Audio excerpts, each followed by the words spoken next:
5 लाख की फिरौती मांगने को लेकर एक युवक को अपराधियों द्वारा किडनैप कर लिया गया। मात्र 4 घंटे के भीतर दरभंगा पुलिस प्रशासन ने अपहरण करने वाले 2 अपराधियों को गिरफ्तार कर लिया और अपहरण किए गए व्यक्ति को भी सकुशल बरामद कर लिया। अपहरण के संबंध में दरभंगा के सिटी एसपी सागर कुमार ने प्रेस वार्ता कर अपने कार्यालय पर बुधवार को तमाम बातों की जानकारी दी। इस अपहरण घटना के संबंध में मीडिया से बात करते हुए नगर पुलिस अधीक्षक दरभंगा सागर कुमार ने बताया कि दरभंगा जिले के पतौर ओपी थाना क्षेत्र अंतर्गत खैरा ग्राम के भनरपुर के पास कल शाम के करीब 6:30 बजे फिरौती के लिए अपहरण की घटना घटी थी, जिसमें अज्ञात स्कॉर्पियो पर कुछ अज्ञात अपराधियों द्वारा विवेक कुमार महतो जब कुछ साथियों के साथ मोटरसाइकिल से जा रहे थे। इसी क्रम में अपराधियों ने उन्हें धक्का देकर गिरा दिया और उसके बाद विवेक महतो का अपहरण कर लिया।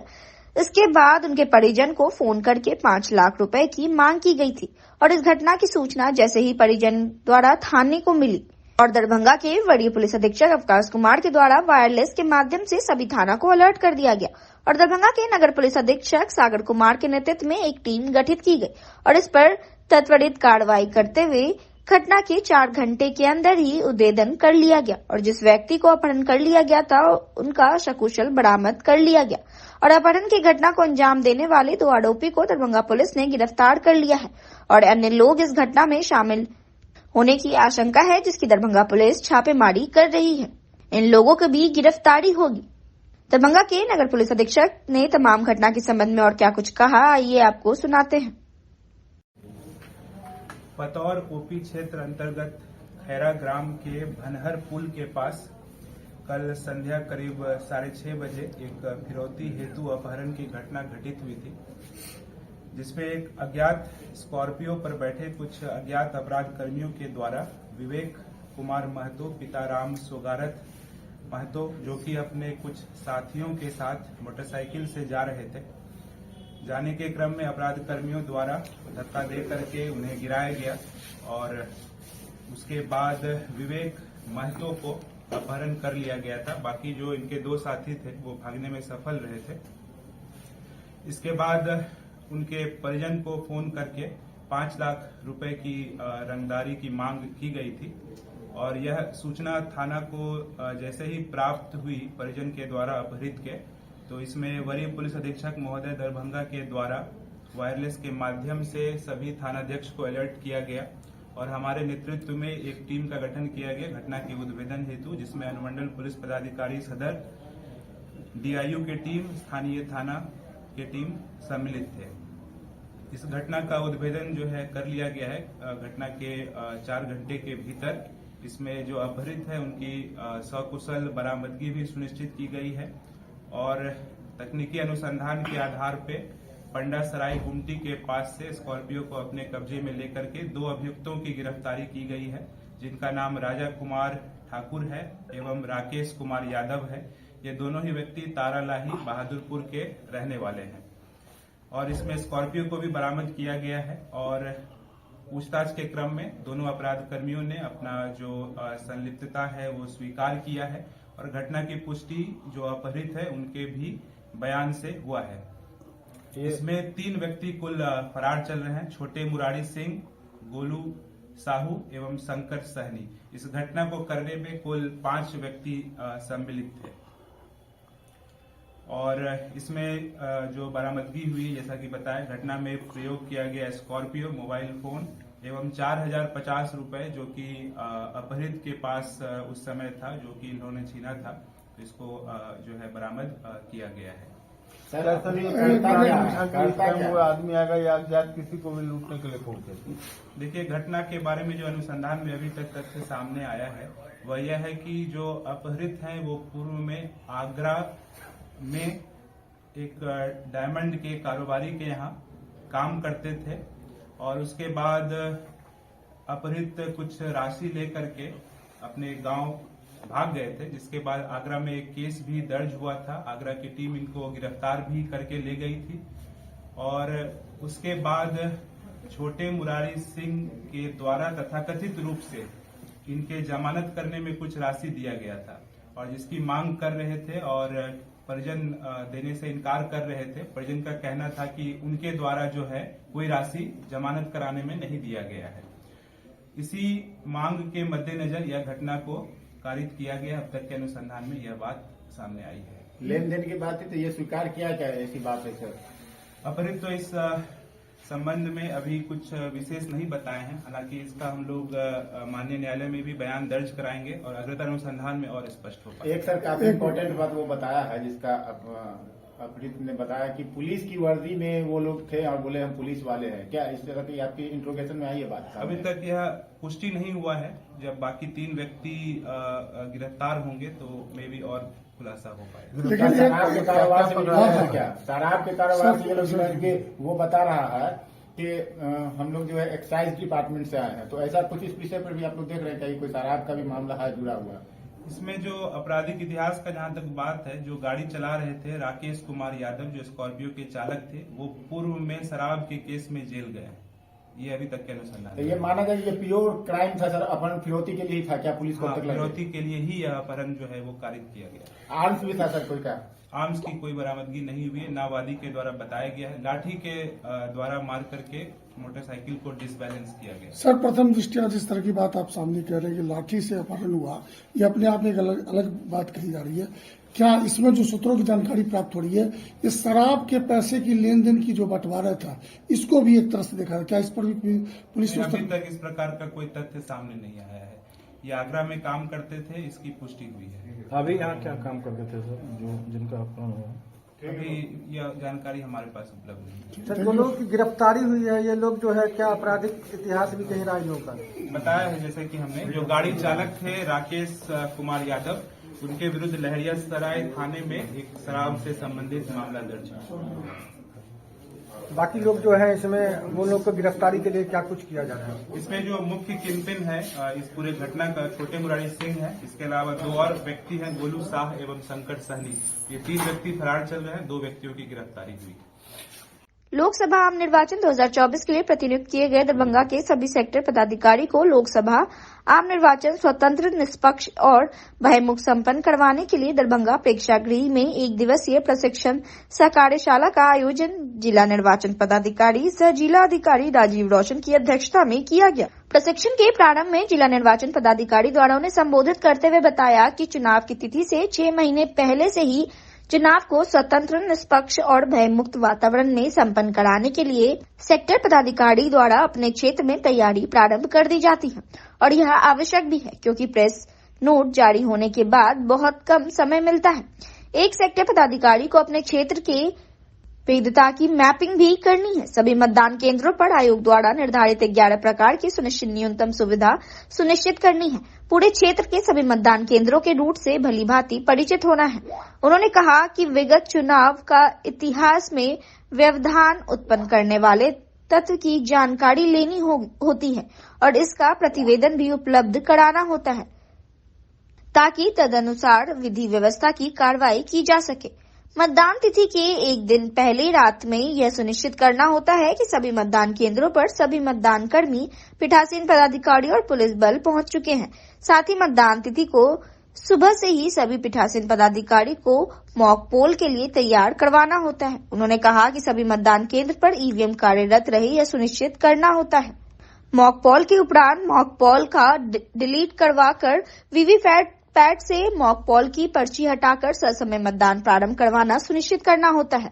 मॉक पोल के पहले एवं बाद में ईवीएम के किसी पार्ट को बदलने की आवश्यकता पड़ती है तो सुरक्षित ईवीएम भी सेक्टर पदाधिकारी के पास ही रहता है और 2 घंटे के अंदर ईवीएम का वह पार्ट या पूरा ईवीएम बदलना होता है। इसकी जानकारी भी आवश्यक है। साथ ही ईवीएम को 4 वर्ग में वर्गीकृत ABCD में किया जाता है। इसकी जानकारी अपेक्षित है। किस वर्ग का ईवीएम कहां जमा होगा, यह प्रशिक्षण के दौरान बताया जाएगा। मतदान शांतिपूर्ण, स्वतंत्र, निष्पक्ष और भयमुक्त वातावरण में मतदान कर सारे वैधानिक अवैधानिक पैकेट की तैयारी करवाते हुए ईवीएम के साथ ब्रजगृह तक सुरक्षित पहुंचाने की जिम्मेवारी सेक्टर पदाधिकारी की है। इसलिए सेक्टर पदाधिकारी का दायित्व सर्वाधिक महत्वपूर्ण है। उन्होंने कहा कि निर्वाचन अधिसूचना जारी होने से लेकर मतदान संपन्न होने तक आपके क्षेत्र में किसी भी प्रकार की आदर्श आचार संहिता का उल्लंघन नहीं हो, यह सुनिश्चित करवाना भी सेक्टर पदाधिकारी की जिम्मेदारी है। उन्होंने कहा कि इसलिए पूरी गंभीरता के साथ प्रशिक्षण प्राप्त किया जाए और ईवीएम की भी जानकारी अच्छी तरीके से प्राप्त कर ले, ताकि मतदान के दौरान छोटी मोटी तकनीकी समस्या का निदान आपके द्वारा तुरंत किया जा सके। विधानसभा क्षेत्र और प्रशिक्षण के लिए मास्टर ट्रेनर के साथ ईवीएम लगाया गया था। कार्यक्रम में नगर पुलिस अधीक्षक सागर कुमार, अपर समाहर्ता सह जिला लोक शिकायत निवारण पदाधिकारी अनिल कुमार, संयुक्त निदेशक जनसंपर्क नागेंद्र कुमार गुप्ता, अपर समाहर्ता आपदा सलीम अख्तर, जिला भू अर्जन पदाधिकारी बालेश्वर प्रसाद, उप निर्वाचन पदाधिकारी सुरेश कुमार, श्रम अधीक्षक राकेश कुमार रंजन, डीसीएलआर बिडौल और अन्य संबंधित पदाधिकारी गण उपस्थित थे। लागू हो जाता है और ऐसे मामले में अगर कोई सभा करता है तो उसका उल्लंघन हुआ। इसलिए ये जरूरी है कि आप सभा करने से पहले प्रशासन की पूर्वानुमति प्राप्त कर लें। प्रोसेशन पार्ट 3 जो है मॉडल कोड ऑफ कंडक्ट का, वो जुलूस से संबंधित है और जुलूस के संबंध में भी वही प्रावधान है कि आप जब जुलूस निकालना अगर आपको है डेट ऑफ अनाउंसमेंट के बाद, तो आपको उसकी पूर्वानुमति अपने संबंधित आरओ से लेनी होगी। दो चीज है, कुछ मामलों में आरओ देते हैं, कुछ मामलों में जो अनुमति है वो संबंधित अनुमंडल पदाधिकारी देते हैं और कुछ मामलों में डायरेक्ट जिला पदाधिकारी देते हैं। अधिकांश मामलों में निर्वाची पदाधिकारी को अनुमति प्राधिकार बनाया। क्लियर है ना? निर्वाची पदाधिकारी जैसे सभा हुआ, वाहन हुआ, जुलूस हुआ, इन संबंधित मामलों में आपके निर्वाची पदाधिकारी अनुमति देंगे। दूसरा है लाउड स्पीकर। लाउड स्पीकर के लिए केवल एकमात्र जो है, जो आपके एसडीओ हैं क्षेत्र के, वो अनुमति दे सकते हैं। और तीसरा हेलीकॉप्टर। हेलीकॉप्टर का अनुमति कहां से मिलेगा? डीएम सर के स्तर से। क्लियर है? तो ये सब चीज आप लोगों को ध्यान में रखना होगा कि चुनाव की घोषणा हो गई, कोई इस तरह का वाहन आपके क्षेत्र में प्रचार प्रसार का काम कर रहा है जिसपे उसका अनुमति जो प्राधिकार पत्र जो है वो नहीं सटा हुआ है, उसको अपना जो परमिशन सर्टिफिकेट है उसको अपने विंड स्क्रीन पे ओरिजिनल, फोटोस्टेट नहीं, ओरिजिनल उसको साटना होता है अपने विंड स्क्रीन में। ठीक है? तो ये भी आपको ध्यान में रखना होगा। बिहार के उप मुख्यमंत्री तेजस्वी प्रसाद यादव के निर्देश पर राष्ट्रीय जनता दल की ओर से सभी जिलों में कार्यकर्ता संवाद कार्यक्रम का आयोजन किया गया। दरभंगा के लहरेसराय स्थित धरना स्थल मैदान में बुधवार को वहीं आयोजित इस सम्मेलन कार्यक्रम में बिहार सरकार के मंत्री इसराइल मंसूरी, पूर्व विधायक भोला यादव, दरभंगा नगर निगम के पूर्व महापौर ओम प्रकाश खेड़िया, मिट्टू खेड़िया सहित अन्य कई रजत के वरिष्ठ नेता मौजूद थे। वहीं कार्यकर्ता संवाद सम्मेलन कार्यक्रम में लोगों की भारी भीड़ देखी गई। पूरा धरना स्थल मैदान लोगों की भीड़ से भरा रहा। आयोजित सम्मेलन कार्यक्रम के माध्यम से आगामी लोकसभा 2024 के चुनाव की तैयारी को लेकर कई महत्वपूर्ण बातों को भी रखा गया। वहीं वक्ताओं ने वर्तमान की केंद्र सरकार पर जमकर निशाना साधा। कहा कि आगामी चुनाव में केंद्र की सरकार को उखाड़ फेंकेंगे। इस कार्यक्रम में बोलते हुए वक्ताओं ने अपने भाषण में बिहार में महागठबंधन की सरकार में जो काम हो रहे हैं वो बहुत ही अच्छा है और चाहे बात बिहार में नौकरी की हो तो इस संबंध में वक्ताओं ने कहा कि 4.5 लाख नौकरियां हमारे इस महागठबंधन की सरकार मुख्यमंत्री नीतीश कुमार और उप मुख्यमंत्री तेजस्वी यादव ने दी, अपना वादा पूरा किया है। पूर्व विधायक भोला यादव ने मीडिया से बात करते हुए कहा कि तेजस्वी यादव ने जो वादा किया था युवाओं को बिहार में नौकरी देने का, 2.5 लाख से भी अधिक युवाओं को नौकरी दे दिया गया है और 3 लाख से ऊपर नौकरियां प्रक्रिया में है। आने वाले मार्च तक का जो स्थिति है 10 लाख तक यह पूरा कर लिया जाएगा। इसराइल मंसूरी साहब के लाल और पूर्व विधायक माननीय और सम्मानित से आए हुए हम आधा बात नहीं करते हैं कि हमारे राष्ट्रीय अध्यक्ष माननीय लालू प्रसाद जी और हमारे माननीय उप मुख्यमंत्री तेजस्वी प्रसाद यादव जी सामाजिक न्याय और धर्मनिष्ठा की धारा को मजबूत करने के लिए लड़ाई लड़ रहे हैं। इसी कड़ी के अंदर हमारे देश, हमारे राज्य के अंदर हमारी जो सरकार है इंडिया महागठबंधन की, उसने जातीय जनगणना कराया और जातीय जनगणना करा करके दूध का दूध और पानी का पानी कर दिया कि कितना प्रतिशत हम हैं और हमारे बदौलत ये राज्य और ये देश चलता है। तो साथियों में समझने की जरूरत है कि हम अगर 90% हैं तो हम केंद्र में बैठी हुई है भाजपा की जो कुत्सित सरकार है इसको उतार फेंकने का संकल्प लें। और आज हमारे जो पटना से चल करके आए हैं प्रशिक्षक महोदय लोग, संवाद कार्यकर्ता सम्मेलन है आज का मुख्य रूप से बिहार सरकार और राष्ट्रीय जनता दल जो देश के अंदर एक ऐतिहासिक काम कर रही है, जो पूरे देश को एक आईना दिखाने का काम कर रहे हैं, चाहे वो जातीय जनगणना का काम हो, चाहे रोजगार का काम, बहाली का काम हो और चाहे अन्य प्रकार के जो मतलब आरक्षण को बढ़ाने का काम लिया है, इसको हमको जन जन तक पहुंचाने की आवश्यकता है। और जो आज की समस्या है उसको समझना भी है और समझकर को समाधान और निदान भी करना है, क्योंकि आने वाला कल जो है एक बड़ी चुनौती हमारे सामने जो लोग शक्तियां हैं जो हमारे विरोध में है, जो देश के अंदर अभी जो स्थापित है उस देश को तबाह और बर्बाद करना चाहते हैं, हमारे आप की नौकरी छीनना चाहते हैं। सम्मानित चाहिए और बैठे हुए हमारे सम्मानित नेतागण एवं सम्मानित मंच आए हुए के फौलादी साथियों और मीडिया के लोगों, समय बहुत कम रह गया है। सुबह से आप लोग इकट्ठा है। संवाद सम्मेलन में हमारे जो प्रदेश से नेता आए हैं उनसे सुनना है कि जो कम समय में जो उपलब्धियां की है, उपलब्धि के काम किए हैं, चाहे वो जातीय जनगणना हो, चाहे नौकरी पर 5 लाख लोगों को लगभग नौकरी देने का काम किए हो, शिक्षा में सुधार, स्वास्थ्य में सुधार, इन बातों पर हम लोगों को आम लोगों तक ले जाने का कार्य करना है। कार्यकर्ता सम्मेलन के अध्यक्ष बिहार सरकार के काबीना मंत्री आदरणीय इसराइल मंसूरी जी और प्रदेश से आए हुए भोला यादव जी हुए सभी कार्यकर्ता, आज ये कार्यकर्ता संवाद सम्मेलन है। साथियों, यह कार्यकर्ता संवाद सम्मेलन आज इसलिए बुलाया गया है कि हम लोगों के सर पर 2024 के लोकसभा का चुनाव मर्रा रहा है। लगभग अप्रैल माह में ही लोकसभा का चुनाव होने जा रहा है। को जीतने के लिए कि सेना की आवश्यकता होती है। ये लोग राष्ट्रीय जनता दल के सेना हैं। सेना को आज प्रशिक्षित करने के लिए, पुस्टअप करने के लिए, भरने के लिए देश से पदाधिकारी आए हुए, जिला कमेटी, खंड कमेटी, पंचायत कमेटी, उस स्तर के जो कमेटी जनता दल का, को आज तत्पर होना होगा। अभी जो देश का हालात है, वर्तमान स्थिति से आप सभी लोग अवगत हैं। एक तरफ ऐसे लोग हैं जो जातीय धर्म के नाम पर देश को बंटवारा करना चाहती है और दूसरी तरफ हमारे युवा नेता आदरणीय श्री तेजस्वी प्रसाद यादव जी हैं जो नौकरी और रोजगार की बात करते हैं। यहाँ आए हुए आप सभी साथियों से मैं एक आग्रह करता हूँ और विनती करना चाहता हूँ कि आप सभी साथियों, अभी जो हम लोग के देश का माहौल बना रहे हैं, ये जो प्रकाश जनता पार्टी है, इनसे हम लोगों को सावधान होना पड़ेगा। और हम लोग कहीं भी चौक चौराहे पर बैठते हैं तो वो लोग जो मंदिर मस्जिद जाति धर्म का बात करते हैं, उसके विरोध में हम लोग को हमारे युवा नेता जो आजकल सिर्फ नौकरी रोजगार और सिंचाई दवाई कमाई की बात करते हैं। जातीय जनगणना हुआ है, उस जनगणना के आधार पर जो नौकरी मिलनी चाहिए और सीधा हिसाब है, जिसकी जितनी आबादी है उसकी उतनी नौकरी मिल जाए, सीधे आरक्षण का झंझट ही खत्म हो जाएगा। पहले से नारा लगाया जा रहा था, जिसकी जितनी हिस्सेदारी उसकी उतनी भागीदारी।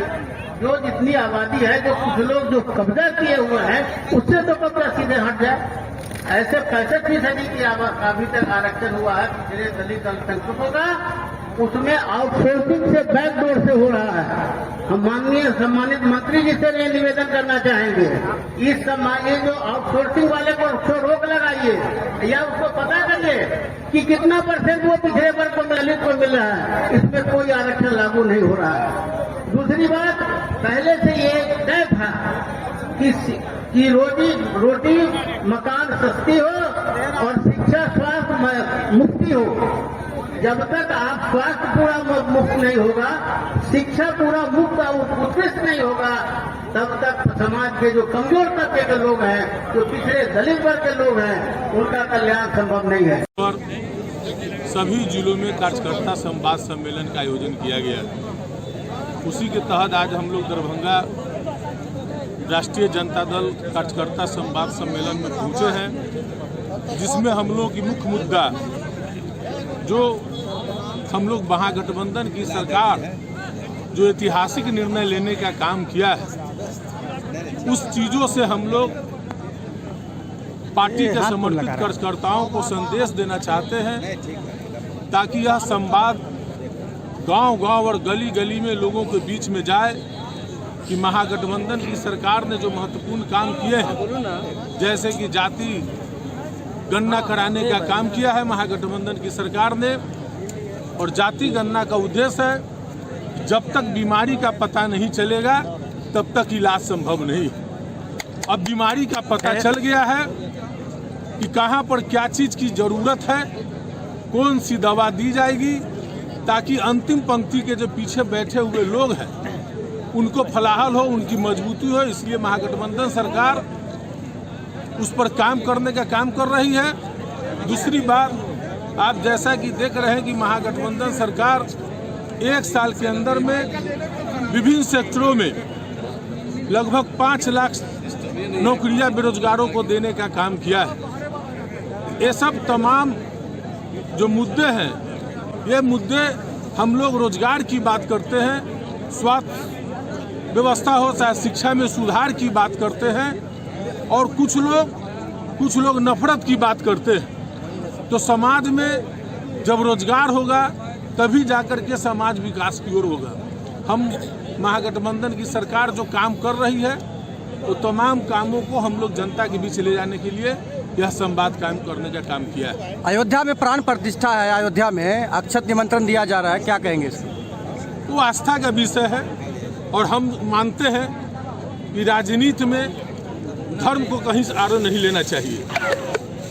जो लोग राजनीति में धर्म के आड़ लेते हैं, उसके लिए हम एक संदेश कहना चाहेंगे कि नस्लों का जो करे बंटवारा रहबर व ढोंगी है, क्या खुदा ने मंदिर तोड़ी है कि राम ने मस्जिद तोड़ी है। आपका इसलिए भी राम को कहा गया कि मांसाहारी है, तो क्या वो भी ढोंगी है? देखिए, एक बात हम बता देना चाहते हैं कि धर्म एक अलग विषय है और राजनीति एक अलग विषय है। वो लोग राजनीति में धर्म का इस्तेमाल करते हैं जो काम नहीं करना चाहते हैं, जो जनता का विश्वास कहीं न कहीं हासिल करने में कमजोर फिसड्डी साबित करते हैं, वो लोग धर्म का इस्तेमाल करते हैं। हम लोग रोजगार की बात करते हैं, हम लोग शिक्षा की बात करते हैं, हम लोग स्वास्थ्य की बात करते हैं, हम लोग अच्छी सड़कें बने, अस्पताल बने, स्कूल कॉलेज की बात करते हैं। महागठबंधन की सरकार, हम लोग के नेता आदरणीय उप मुख्यमंत्री जी युवा है, और युवा देश में कैसे भी आओ, नौकरी पाओ, तो इन सब चीजों में हमारा महागठबंधन सरकार विश्वास करती है। 65-75% आरक्षण, और हमारे नेता आदरणीय तेजस्वी प्रसाद यादव जी ने जो घोषणा किया था, चुनाव के समय में वादा किया था अपने जनता से, जो यदि मेरी सरकार बनेगी तो 10 लाख युवाओं को रोजगार देंगे। उस युवाओं को रोजगार देने का काम करीब 2.5 लाख से ऊपर तो नौकरी ज्वाइन कर लिए, और 3 लाख से ऊपर प्रोसेस में है। आने वाले मार्च तक में जो स्थिति है, 10 लाख का आंकड़ा पूरा कर लिया जाएगा। इस विषय पर हम लोग अपने कार्यकर्ताओं को विचारों से लैस करना चाहते हैं। उसके लिए ये कार्यकर्ता संवाद स्थापित किया गया है, और इस कार्यकर्ता संवाद के माध्यम से हम कहना चाहते हैं अपने साथियों को, जो जातिगत जनगणना कराने से एक सबसे बड़ा फायदा हुआ, तो ये पता चला जो 33% लोग पिछड़ा वर्ग में गरीबी रेखा से नीचे हैं, 33.58% लोग अति पिछड़ा वर्ग में गरीबी रेखा से नीचे हैं, 47% लोग अनुसूचित जाति और जनजाति में गरीबी रेखा से नीचे हैं, 10,000 से कम आय वाले लोगों की संख्या 64% है। ये सारे आंकड़े आ गए हैं। इससे आने वाले कल में बजट बनेगा, लोगों को बताया जाएगा जो कि किस तरह से हम अंतिम पायदान पर जो बैठा मेरा साथी है, मेरा भाई है, उसको कैसे हम ऊपर उठाएंगे। और उसी कड़ी में नया आरक्षण आया है। जो हमारी जातिगत हिस्सेदारी है, उस हिस्सेदारी के आधार पर आरक्षण लाया गया है और उसका लाभ आपको तत्काल देखने को मिल रहा है शिक्षकों के बहाली में। और शिक्षकों के बहाली में हमारे नेता ने जो कहा था अपने चुनाव घोषणा पत्र में, हम ऐसी सरकार देंगे जो दवाई, सिंचाई, कार्रवाई, सुनवाई और पढ़ाई की बात करे। दरभंगा जिला के विश्वविद्यालय थाना क्षेत्र से 1 वर्ष की बच्ची गायब हो गई थी, जिसको लेकर परिजनों की ओर से अपहरण का मामला दर्ज करवाया गया था विश्वविद्यालय थाना क्षेत्र में। वहीं इस बच्ची का शव बरामद किया गया है। तमाम घटना के संबंध में बुधवार को बीके न्यूज ने दरभंगा के नगर पुलिस अधीक्षक सागर कुमार से बात की तो उन्होंने बताया कि विश्वविद्यालय थाना क्षेत्र में एक बच्ची का शव बरामद किया गया है। पहले में उनके पिता के द्वारा अपहरण का मामला दर्ज कराया गया था, जिसमें 2 व्यक्तियों को संदेह के आधार पर नामजद किया गया था। आज बच्ची की शव को बरामद करके पोस्टमार्टम के लिए भेजा गया है। 2 व्यक्तियों का जो नाम सामने आया है, इसमें पुलिस अनुसंधान कर रही है। तमाम घटना के संबंध में नगर पुलिस अधीक्षक सागर कुमार ने और क्या कुछ बताया, आइए आपको सुनाते हैं। विश्वविद्यालय थाना क्षेत्र अंतर्गत 1 साल की बच्ची का शव जो है बरामद किया गया और पूर्व में इनके पिता के द्वारा अपहरण का मामला दर्ज कराया गया था, जिसमें कि 2 व्यक्तियों को संदेह के आधार पर नामजद किया गया था। आज सबको बरामद करके पोस्टमार्टम रिपोर्ट कराया गया है और अनुसंधान इसमें जारी है। इन दोनों व्यक्तियों को जो नामजद किया गया है, तकनीकी साक्ष्य के आधार पर साक्ष्य संकलन करके अग्रतर कार्रवाई जो है वो किया जाएगा। लेकिन परिवार का ये आरोप है कि जिस तरह से बच्ची गायब हुई, क्योंकि छोटी बच्ची थी तो वो कहीं अपने जा नहीं सकती थी और पहले ही नामजद कर दिया। अगर पुलिस संजीदा होती तो शायद उसकी बच्ची जिंदा रहती। और जो अभी तक पुलिस थाना के द्वारा बताया गया है कि जिन 2 व्यक्तियों पर संदेह व्यक्त किया गया था, उसी दिन इन दोनों व्यक्तियों का मोबाइल नंबर लेकर के पुलिस जो है वो उनका कॉल डिटेल और जो घटना स्थल पर उपस्थिति इत्यादि बिंदुओं पर जांच जो है कर रही है।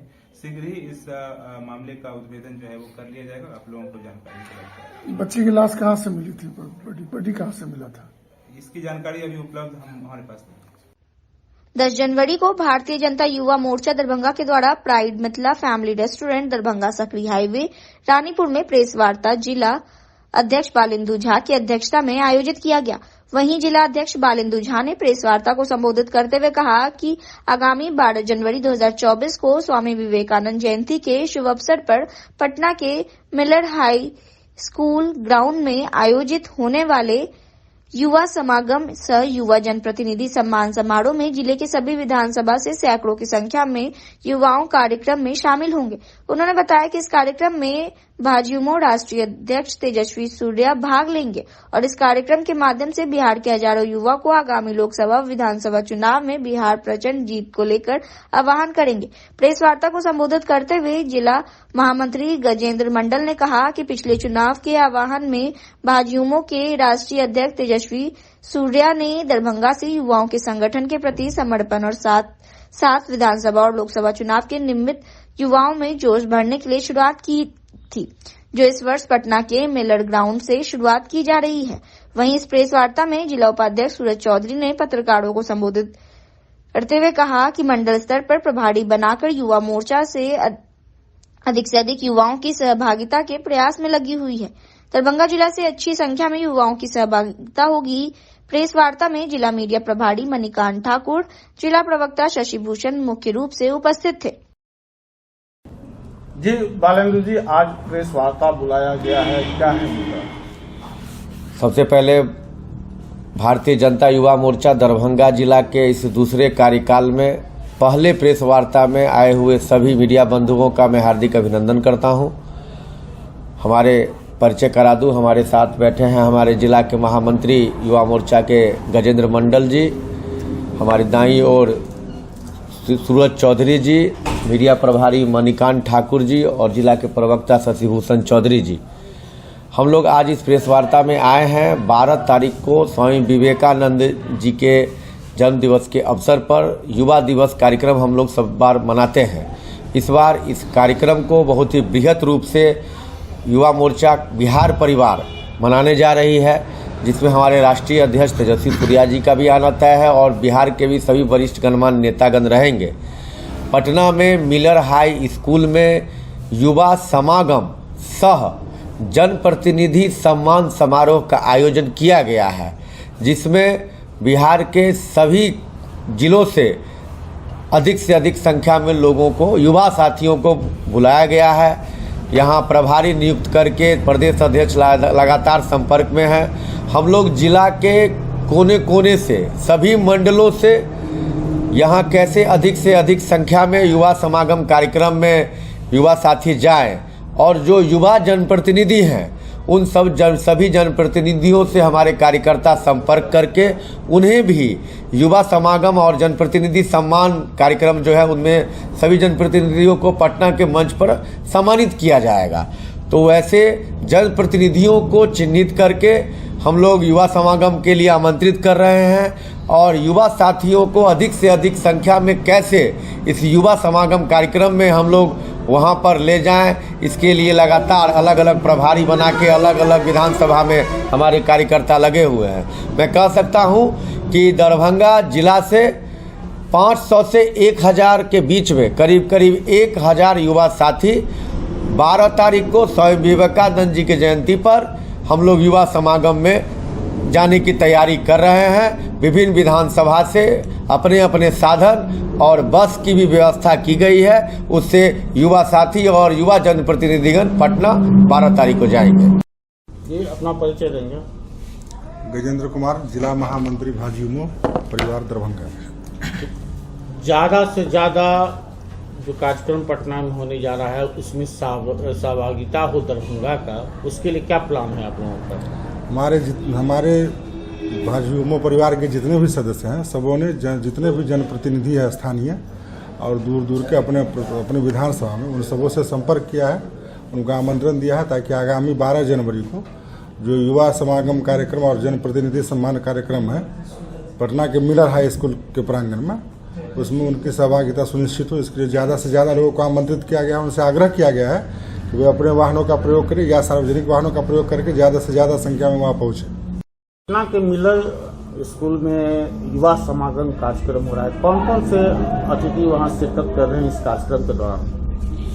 अभी जहाँ तक हम लोग तो जिला के कार्यकर्ता हैं, तो जिला में जहाँ भी संपर्क में लगे हुए हैं, इस कार्यक्रम में मुख्य रूप से हमारे राष्ट्रीय अध्यक्ष युवा मोर्चा के माननीय तेजस्वी सूर्या जी जो युवाओं को संबोधित करेंगे और जितने भी युवा जनप्रतिनिधि जाएंगे, हम लोग का भी जो संपर्क चल रहा है, तो जो हमारे विचार जिनका मिलता है हमसे, उनसे भी हम लोग संपर्क कर रहे हैं।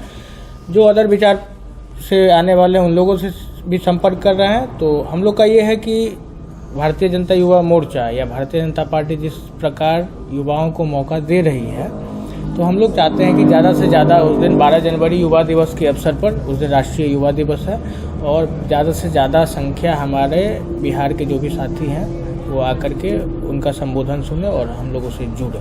ये हम लोग का मुख्य उद्देश्य है। और हमारे राष्ट्रीय अध्यक्ष जी रहेंगे और भी बिहार से युवा नेता जो भी हैं, युवा जनप्रतिनिधि जो भी हैं, उनका सम्मान करेंगे।